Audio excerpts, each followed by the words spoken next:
going to turn my microphone off for a few minutes until people start logging on.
Hello, we have one person online. I have a very interesting setup right now, you guys. I know that it looks a little bit crooked. I'm going to try and make this more straight so that it don't look lopsided.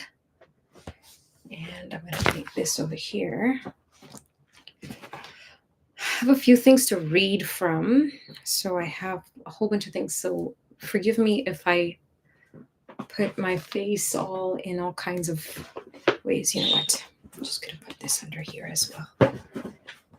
No, maybe I won't do that.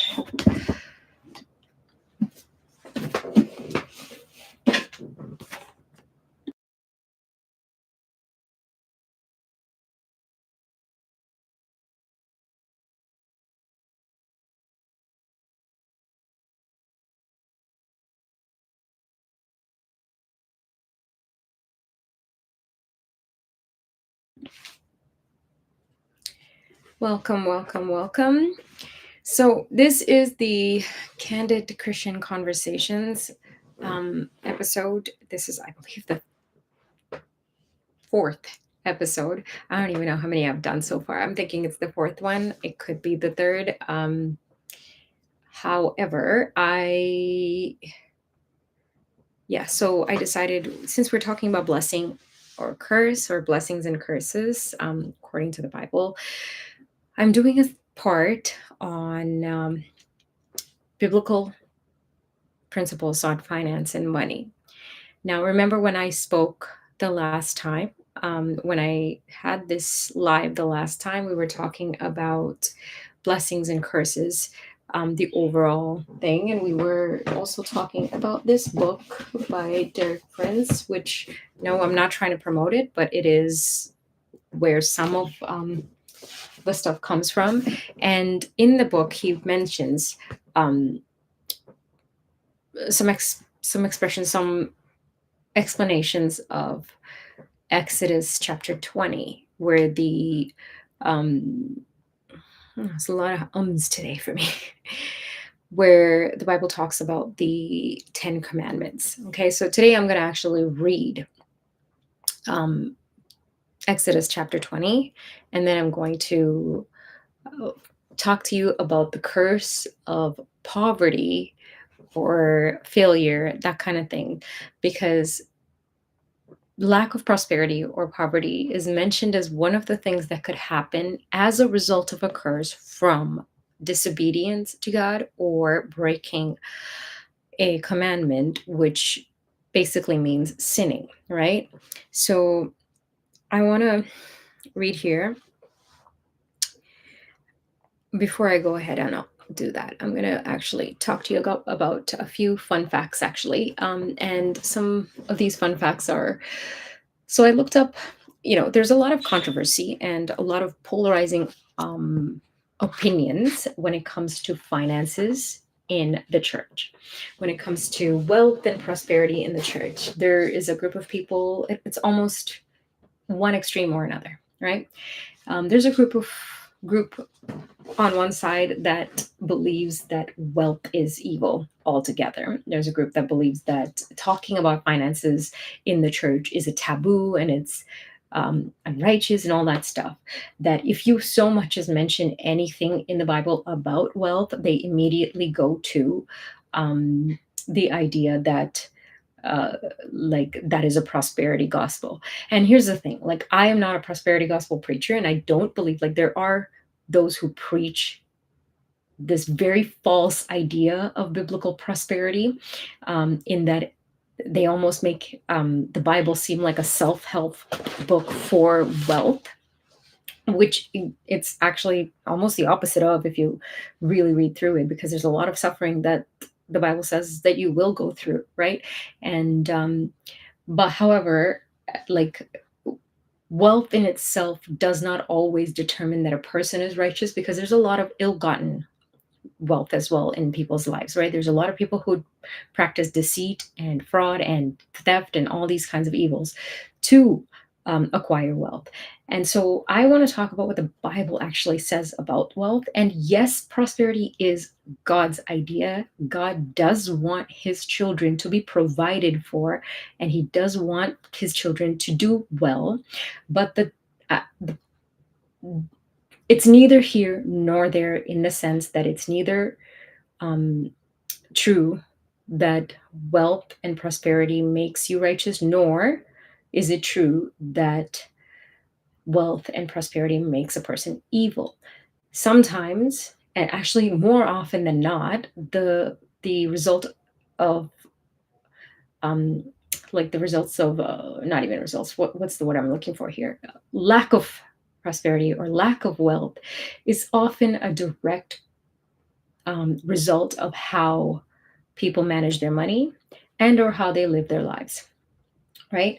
So I am now going to tell you some fun facts first. So to those, this is very much to those who think that God doesn't care about whether or not you're wealthy or whether or not you have money. First and foremost, there are over 2,000 verses in the Bible that talk about finances, money, and wealth. Around 2,350 verses are dedicated to finances alone. Now, money and wealth, like these verses, the number of verses about money and wealth is actually more than faith and prayer combined in the Bible. So that says something. That says that no, God doesn't want you to be poor. And no, it doesn't mean that you're a completely evil person or an unrighteous person if you are poor. It could be a result of like generational poverty. It could be a result of um, geological poverty, like where you're living, where you're from, what the leaderships and the governments, that kind of thing that you're under. It could be a result of a whole lot of things. But God does provide principles in which he expects obedience and for people that follow him to be able to acquire wealth in a righteous manner. Okay, so we're going to talk about all of that first. So, first and foremost, the word does say never be envious of what the evil people have. Like, if you read Proverbs, you'll see a lot of verses. If you see somebody who has evil, who is not a good person, who is practicing, ungodly practices, unrighteousness, and they are acquiring wealth that way, the Bible says not to be envious of that. Okay, so that's in Proverbs. I'm not going to even quote you the verse because I didn't even write that down. It just came to my mind as I'm reading this. But Proverbs 13:22 says, "The wealth of the sinner is stored up for the righteous. Now, this correlates directly with the idea that is presented in the book Blessing or Curse, um, by Derek Prince, where he talks about the Ten Commandments, and he talks about how, either you choose life or you choose death, either you choose blessings or you choose curses. Now, blessings look like fruitfulness, it looks like health, it looks like wealth, it looks like success. Curses looks like poverty, illnesses, barrenness, failures, barriers, and several other things, humiliation, right? Blessings look like exaltation, curses look like humiliation. So, poverty is one of the things that is in the curses section. Now, it says here the wealth of the sinner is stored up for the righteous. Now, it does not say what type of sin.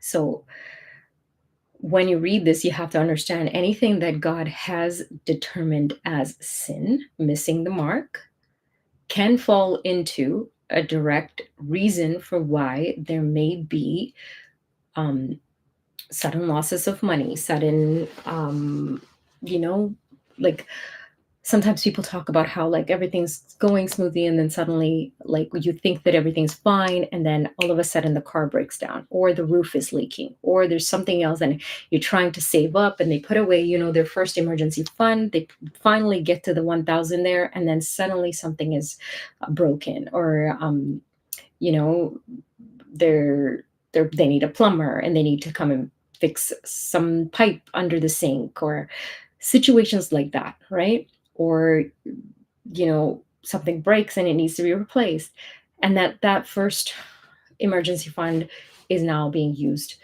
to fix that problem, and then they now have to start from scratch, and it's a repetitive cycle. So we were talking about how the book talks about generational curses, and that the depth of that we're going to step into another time. But sometimes it could be because of a sin cycle that has not been broken in your own life. So we're talking now about particular situations that could be considered sin. And a lot of times when this pattern is cyclical, when it keeps happening, there could be something that is going on in your life that you don't seem to take seriously as, oh, it's not a big deal. It's just a normal thing. But God's saying, no, let this go, right?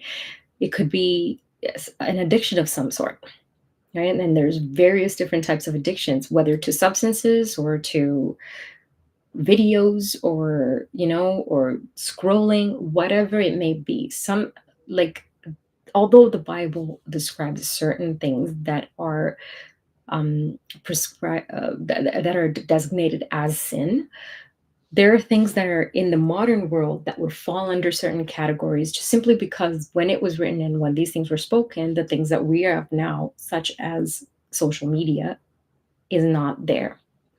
So these addictions could sometimes be defined as idolizing, right?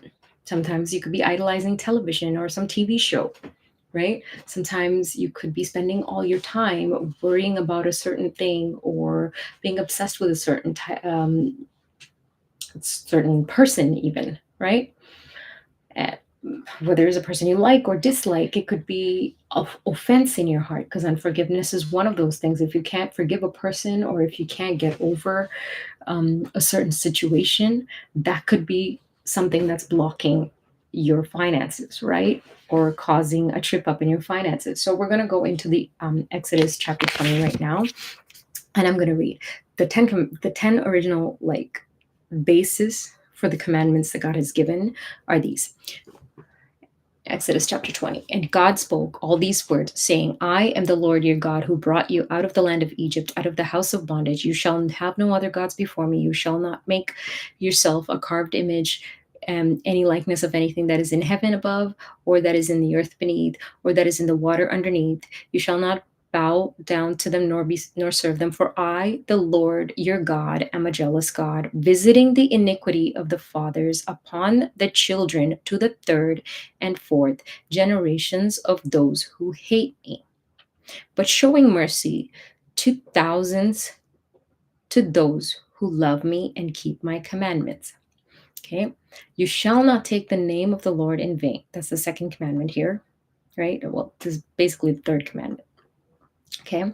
For the Lord will not hold him guiltless who takes his name in vain. Okay. Before I read the next one, which is the next command that has something to do with finances, I am reading it off my phone here. I'm going to talk about that. What is that? That is talking about idolatry, but I want you to come to an understanding of what modern day idolatry can really look like. People could actually idolize money, right?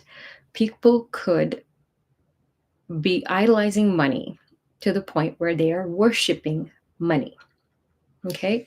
So, what does the word say about that? Like it says, you have to put God first in everything. The moment money is more important to you than the Lord, it is an idol, right? So the word actually says here in Matthew chapter 6, verse 24, no one can serve two masters, for either he will hate the one and love the other, or else he will be loyal to the one and despise the other. You cannot serve God and mammon. Mammon here is talking about money. And the idea here is if you are obsessed with money, if you worship money, you are serving money and taking money as your God. Now, money itself is simply a tool, it is a byproduct of hard work, it is a byproduct of work and investments and all the other things that you do to attain it, but it is not a, a tangible, it is not a person, it is not a god, it is not a being that can give you everything in the world. It cannot money might be able to pay for treatment, but it cannot guarantee your healing the way that God can in some cases, right? If he so chooses, if you pray to God, I have seen more people healed in the church than I have in a lot of other situations, and those are testimonies I will bring up another time. But to worship money is actually a form of idolatry. So if a person who worships money in that sense will always never have enough, will always be wanting more and always be unsatisfied, will not have contentment in their life, right? Because they're chasing after something that's going to disappear every time. So that's one. Now, the second thing, where I am doing two parts of this because there was so much in this um, part of on this topic. There's so much, like I mentioned, there's over 2,300 verses in the Bible about wealth and finances. So to break them down, I had to come to the very basic of them all that are easy to explain. And so I do have to do two parts even of that because I'm not going to read 2,300 verses out for you guys. At the same time, I also can't condense it to one video, right? Now, rest. So the next verse in Exodus chapter 20, verse 8 says, remember the Sabbath day to keep it holy. What is the Sabbath day? So the Sabbath day, I'm going to read to you. Okay. It's mentioned in Genesis chapter 2. This is the creation story. It's talking about how God took 6 days to create everything, right? Humans and the earth and all that stuff, whatnot. I'm not going to go into the scientific aspect of it, but the explanation is that a day is 1,000 years, 1,000 years is a day in God's eyes. So when it says day, I'm going to let you guys go ahead and look that up and research it yourself. But if you look at the trajectory of how things were made, the creation story kind of lines up with science in that the things that were created first are also explained to be to have come first in science. So Genesis chapter 2, thus the heavens and the earth and all the host of them were finished. And on the seventh day, God ended his work which he had done, and he rested on the seventh day from all his work which he had done. Then God blessed the seventh day and sanctified it, because in it he rested from all his work which God had created and made. There will be exceptions to this rule, maybe in some seasons of your life, depending on what you're going through and how much is required of you in that season. And it's not to say that it's a sin and whatnot, but the Bible and those who follow it very religiously do take this verse very, very seriously. Rest is considered holy. That does not mean you're resting every single day and calling it holy, because that's not holy. That's laziness. If you're home 6 days a week doing nothing to try to earn money, unless you're physically in a state where you need to be and you cannot work, that is not considered holy. That is actually considered laziness. But the rest day, the seventh day of the week, or in some cases, in a lot of Christian churches, they do the first day of the week, which is the Sunday. It's considered holy. Now, it was created for man. If you read further in the New Testament, Jesus says to his disciples, the Sabbath was created for man and not man for the Sabbath, right? It was created because God created human beings as beings who need that rest. If you have not already started practicing this, I would suggest that take one day, and I do this now pretty much religiously every week. One day I will just rest at home. I don't do much work at all, other than very little things like making a meal or whatever if it's necessary that day. And other than reading the word or listening to sermons, I don't do much else. I really actually rest. Self-care. I might watch some sermons, or sometimes I'll watch TV here and there, and I'll just rest. And that literally sets me up with all of the energy and the recuperating and rejuvenating that I require for the rest of the week, which is the next 6 days, on which I'm going to be on the go, go, go, go, go, do, do, do, do, do, right? So that's part of it. When you keep the Sabbath holy, even though it sounds counteractive or like counterproductive, because you're technically not working for an entire day and doing exactly the opposite, just hanging around, resting, on a spiritual level, it brings more blessing, right? Some things are just supernatural, and I can't even explain to you. Like when I started to keep the Sabbath, things did get better, right? So now, the next part of it, right? Okay. 6 days you shall labor and do all your work, but on the seventh day is the Sabbath of the Lord your God. In it you shall do no work, you, nor your son, nor your daughter, nor your male servant, nor your female servant, nor your cattle, nor your stranger, not even the animals, technically, in the Old Testament, nor your stranger who is within your gates. For in 6 days the Lord made the heavens and the earth, the sea, and all that is in them, and rested the seventh day. Therefore the Lord blessed the Sabbath day and hallowed it. Okay, now verse 12 here is honor your father and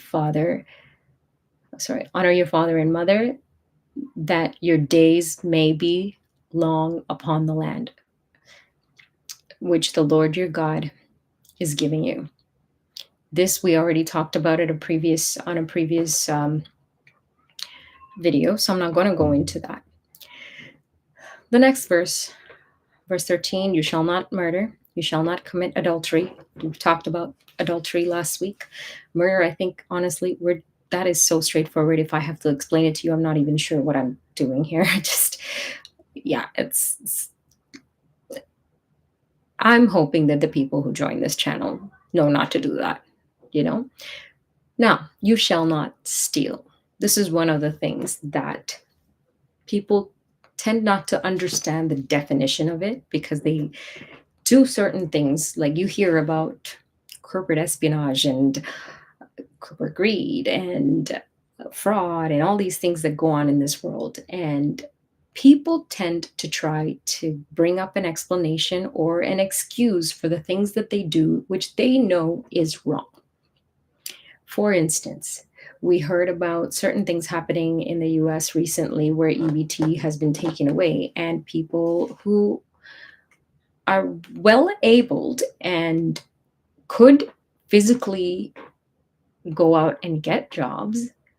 They can physically do work. They're not in any sort of situation there. Like a lot of the people that were posting videos about it are they're able. They can do work. You can see that they are perfectly well. However, they're screaming and shouting in these videos that their food money or food stamps have been reduced, and don't fronting that if they go and steal from the stores, don't stop them. Getting handouts while you were able to work, and then when people refuse, like technically in the form that, like, if you are able to work and you're not working, which in turn, as I said before, you're not supposed to be sitting around doing nothing for 6 days, because that in itself is not, you know it's not resting. It's actually being lazy. Like, if you choose not to do work when you can do the work and then are getting funded food for it, that's technically in a form you're taking from somebody else, because the money is coming from someone who's actually working, right? The government's not giving it to you from the pockets of the leaders and stuff. So then to go along and say that you're going to go and steal because you no longer have this, like, I can understand there are some people who really need it, right? Too many children, and some of them are very young. There's no daycare, all that situation, or they're physically not able to do the work, or things like that, with serious situations. But the vast majority that I have seen the videos of making these comments were not in that category. So it comes to me as thinking, going into a store and stealing because of that does not make it okay. It's not an excuse, and nobody else who's watching the videos are thinking that that is your right, or that you should do that, right? So in the same breath, ill-gotten gains, right?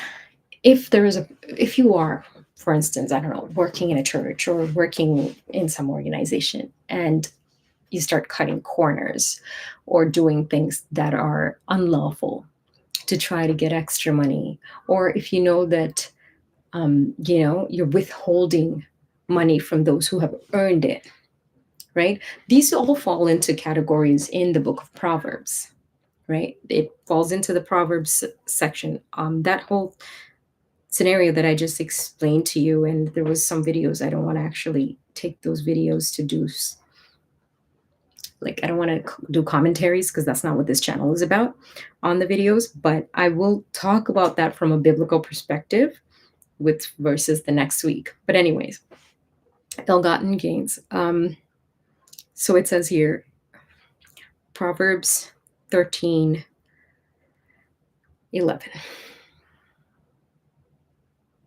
Okay.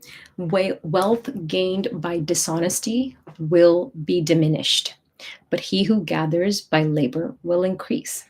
Okay. What does that mean in modern day? What is dishonest? If you're selling a product that you know is not a good product and you're lying about the product, that's probably dishonesty. If, for instance, you work in an organization and you are climbing the ladder by doing unrighteous activities, not like, let's say, I don't know, um, you have this amazing, uh, I'm just going to put this rhetorically, in a church scenario. Okay. Let's say you work in a church. There is a pastor who is the lead pastor, and you're working in one of the ministries, and you try to seduce that pastor to get somewhere, or you have an illicit relationship with this pastor. Not only are you breaking more than just the one commandment to not commit adultery, this is now two people. You are destroying the environment, and you're also gaining wealth or position, which produces wealth, by dishonest means. And that situation whether the position or the wealth that came from it will be diminished because there's dishonesty and deceit attached to it. Okay. I'm saying this in the church scenario, but I'm going to be very, very completely honest. I have never seen it happen in the church, not in the churches that I have gone to.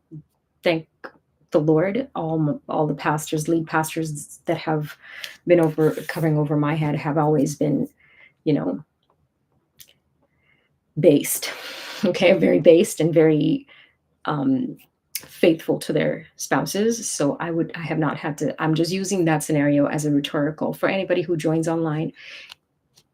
If you've been in that situation in different types of organizations or something like that, you know what I'm talking about here. Another verse is Proverbs 20:17. Bread gained by deceit is sweet to a man, but afterward his mouth will be filled with gravel. Okay, it might taste sweet now, but it will not be sweet forever. Right? So we go back to that sense. Now, stealing is a sin. We go back to that verse, which reads, the wealth of the sinner is stored up for the righteous.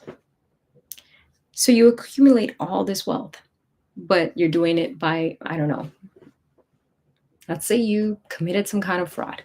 You committed insurance fraud, and then you went and bought a house with it, or bought a thing with it, some kind of property with it, or a vehicle or something with it. That thing, the amount that you collected from that kind of thing is not going to last. And the wealth that you built from it is not going to last. It is always important to be honest in your measures, honest in your earning, to have integrity, because ultimately the pride that a lot of people have is that they don't think that God is going to do anything about it, and they don't believe that punishment comes sometimes immediately, sometimes very soon, and if it takes a while, it's always a really bad fall from the top, right? The longer it takes for a consequence to be faced in a person who is unrepentant, let's be clear on this. There are people who have gone through phases of life before and then have repented, because they have recognized that that's not the life they want to live, and that's not the right way to live, or that's not the right thing to do. And they have, humbled themselves, confessed the things that they have done, come to the Lord, repented, and turned their way around. However, those who choose to continue in certain ways, believing that it'll never be them, that they will never be the ones and the receiving end of the consequences, they don't seem to notice. Like, sometimes from the outside, people can look in and see, well, they are constantly being punished. They're either always ill, or they're always poor, or stuck in some kind of poverty rut, or always in debt. All these things, from the outside, people can kind of see certain things, but they themselves have so much pride that they don't even acknowledge that what they're going through is a result of their actions, right? So the reason I'm doing this is because I want for you to have wealth. I want for you to live a more blessed life. I do not want for the people around me or anybody who's watching this video to be in a place where they cannot build wealth. They cannot build, a future for their children. They cannot build a legacy. And at the same time, I also don't want for the world to be full of deceitful and dishonest people. I want it to be the opposite. I want everybody to be honest and kind and righteous, right? But it is what the world we live in is. And I'm going to move on to the next point. So we've talked about working 6 days and resting. We've talked about don't steal. And also talked about Genesis chapter 2. Now we're going to talk about stewarding your finances. Okay. Use your wealth for good. How do you do that? Number 1, tithing. Okay. Tithing is talked about in Malachi chapter 3, verse 10. It says, bring the whole tithe into the storehouse, that there may be food in my house. Test me in this, says the Lord Almighty, and see if I will not throw open the floodgates of heaven and pour out so much blessing that there will be no room enough to store it. Okay. This is the only verse in the Bible anywhere, the only topic in the Bible anywhere that God says to test him in it, because technically testing God for anything is actually also a sin. However, with the money, God says with your tithes and your offerings, test me in it. So bringing it into the storehouse. Storehouse for you is wherever you are planted as a church or ministry. Tithing is 10% of your income, traditional tithing. Okay. 10% of your income unto the Lord. I call it the Holy Ghost insurance, because when you give the first portion of the first 10%, the first portion to God, he blesses and multiplies the rest. Okay? It's trusting God with the first fruits. It's trusting God with the first amount and saying, this is yours. It's like, dedicating your first child, well, all your children should be dedicated to the Lord, but dedicating the firstborn. And like the first of everything belongs to God. Right. And so dedicating all of this and giving a tenth is, for me anyway, I have always seen that is kind of always been the insurance, in that every time I pay into God's kingdom, he provides more. He also protects and secures the rest. Now, it is important to pay into the right places. Sometimes if you start noticing that things are not going so great and it's the same place, you're starting to feel a little, this is not the place to be anymore. God is calling you out of that season. God is calling you out of a church or ministry that you've been part of. It's good to test it out and see where to tithe. You should be tithing where you're being fed the word. So if you're not being fed the word, if you're not being fed teachings on the Bible, teachings and biblical principle, teachings on how to be a Christian, how to live a Christian life, how to live a righteous life, if you're not being fed the word, then you shouldn't be tithing there. However, at the same time, there have been seasons where instead of tithing into a ministry, I've tithed into like a charitable organization that is funded on Christianity, right? Like where they're taking care of orphans or building homes, building schools, that kind of thing in rural and war-torn areas, things like that. I've done that because sometimes God will just put it into your heart where to sow. And because when I sow there, I have seen results. Like I said, the word actually says to test God in it. I have seen the results of God bringing in more. And so I've sown into like a different place instead of an actual ministry or church, right? So that's something to pray about and then decide what to do when it comes to tithing, right? So the next part of stewarding well is giving to the poor. Now, the verse James 1:27 says, pure religion and undefiled before God and the Father is this, to visit the fatherless and the widows in their affliction and to keep himself unspotted from the world. Now, to visit the widow, in some verses, some translations, it says the orphan and the widow. It's helping the orphan and the widow. These are people who in biblical times would have nobody. Okay. Or in a more sensible explanation, these are individuals who would not be able to pay you back for what you have done for them. So I have seen many times and over, and I have been guilty of this in the past, where I would buy expensive gifts for my friends and family members and all the people that I know and have like parties and gatherings in my home and stuff. And this was like a very long time ago. I don't do that anymore. However, like I have parties and stuff, but our gatherings are very small these days. Compared to how it used to be anyway. And it used to be always, oh, I want to give my friends the most expensive gifts. I want, to delight them with like fantastic things and spend all my money on like the food and the whatever and whatnot and orchestrating and throwing together and hosting these fancy parties and all that stuff. And literally in the Bible, it actually says not to do that. It says not to do that because it's one thing to have parties like around the year, once in a while, occasionally for special occasions or functions. It's another when you are determined to give to those who have, in that you're not actually doing this for God or for what God called you to do. You're doing this to win friends and to be more likable and to get attention. It's technically a form of manipulation if you think about it, because you think that if you don't do this, then you're going to be seen as not a nice person and less people will be wanting to be friends with you. And that is absolutely true, because less people are going to be wanting to be friends with you or around you if you're not the person who's always giving, because people who take don't have boundaries. Okay, those who give must have boundaries, because those who take don't have boundaries. And if some people recognize that they can, you give and give and give, they will take for as long as you're willing to give. So it's important to have boundaries, because God says not to splurge on the kings and splurge on fancy parties and things like that. Proverbs has that written all over. You can go and read the book of Proverbs and you'll see there.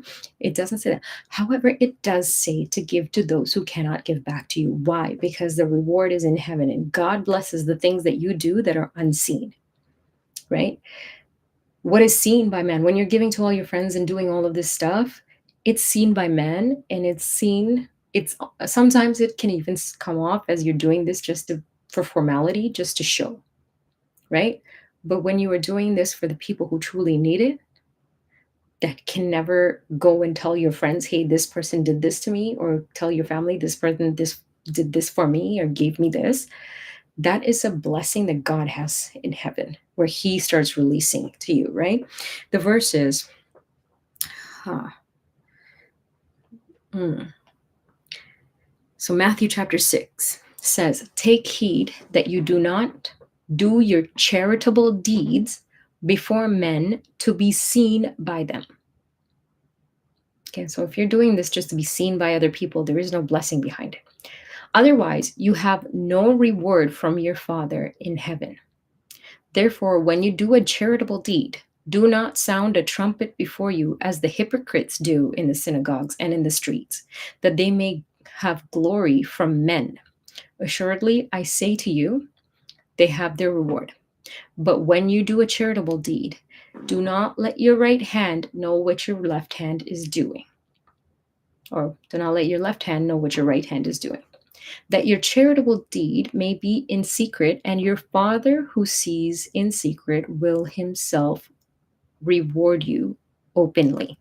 Which means you will get rewarded openly, but it will be from God. The blessings that come from God, and I want to say, I think it's Ephesians 2:20, 3:20. He is able to do exceedingly abundantly above all that we ask or imagine. That is the verse. And I have seen it happen time and time again when I would pray for something, and what God gives me is like 100 times better than what I had asked for, what I had even imagined in my mind.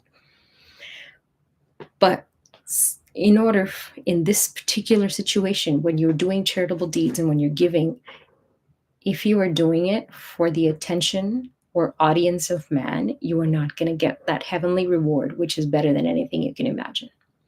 And that's not, I'm not talking just about, oh, you'll get to heaven. This is not even a heaven or hell scenario. This is a rewards on earth scenario, right? So that is the thing. And then, now the next thing I'm going to suggest for you to do is read the story of Joseph, because in the book of Genesis, chapter 33 to chapter 57, it talks about the life of Joseph. And you can learn a lot about Joseph on how tactical he is in stewarding his wealth, how he gained wealth even while he was working for a deceitful man named Laban. And it also talks, no, sorry, that was Jacob. This is Joseph, the son of Jacob. So he is the son of Jacob who was working for Laban. So Joseph is actually in Egypt and he works for Pharaoh. Has this whole life happen before that part. There is a section that talks about how he saves wheat because he knew that a drought was coming and there was going to be famine. But because he knew it was coming during, so Pharaoh has a dream about seven prosperous years and then 7 years of famine. And because the only person who was able to interpret it was Joseph, Joseph learned that during that 7 years of prosperity that he needed to store up the wheat. Yeah, he put it all into, storages. He put it into, basically he saved. It's like putting your funds into savings accounts during the good years so that when recessions and things like that happen, you're not running around looking for it, but you're actually able to supplement others as well, right? Because when the 7 years of famine did strike, he was not only taking care of himself, his household, and Pharaoh, he was able to sell and provide for the nations, like the surrounding nations that were coming to Egypt to buy wheat. Okay, so that's a story I would suggest you go ahead and read.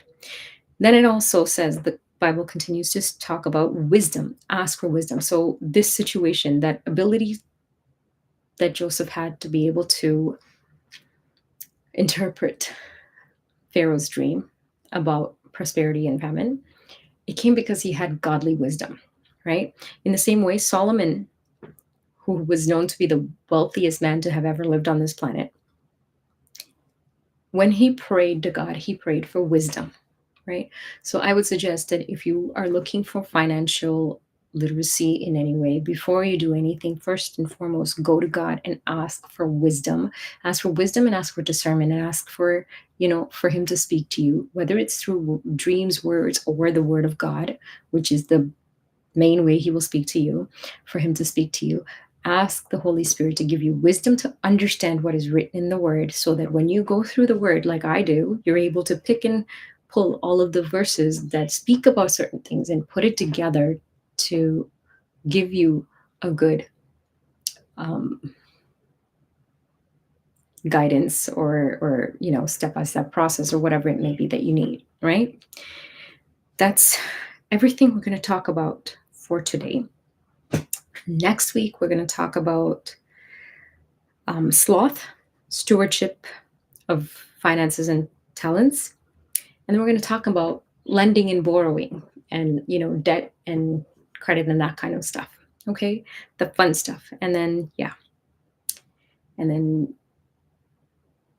yeah, there's also one thing that I would have wanted to read earlier today, but I did not get to it, but that's okay. So thank you for those who came on and off online here. God bless you all. Have a wonderful week. And I shall see you next week on the live for this same topic. Bye now.